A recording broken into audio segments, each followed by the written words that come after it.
Assalamualaikum, semangat pagi soleh-soleha kelas 7. Kembali lagi di mata pelajaran Al-Quran Hadis. Dengan materi kita kali ini yaitu memahami kedudukan Al-Quran dalam Islam. Baik anak-anak, sebelum kita belajar, mari kita berdoa bersama. Bismillahirrahmanirrahim. Raditu billahi rabba wa bil islami dina wa bi muhammadin nabiyya wa rasula. Rabbi zidni ilman warzuqni fahman. Amin. Materi yang akan kita pelajari hari ini yaitu yang pertama menjelaskan pengertian Al-Quran, yang kedua menguraikan proses turunnya Al-Quran, dan ketiga mengkategorikan periodisasi turunnya Al-Quran.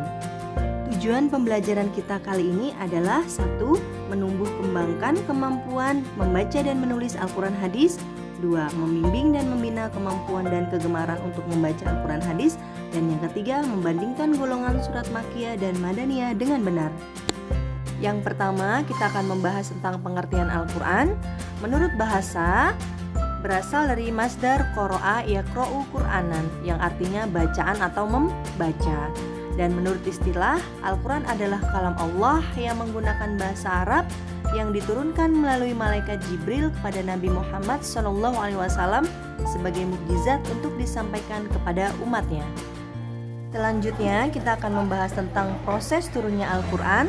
Tahap pertama yaitu Al-Quran diturunkan ke Lauhul Mahfuz secara sekaligus seperti dalam firman Allah, bal huwa Qur'anum majid fi lauhim mahfuz. Yang kedua yaitu Al-Quran turun dari Lauh Mahfuz ke Baitul Izzah di langit kedua.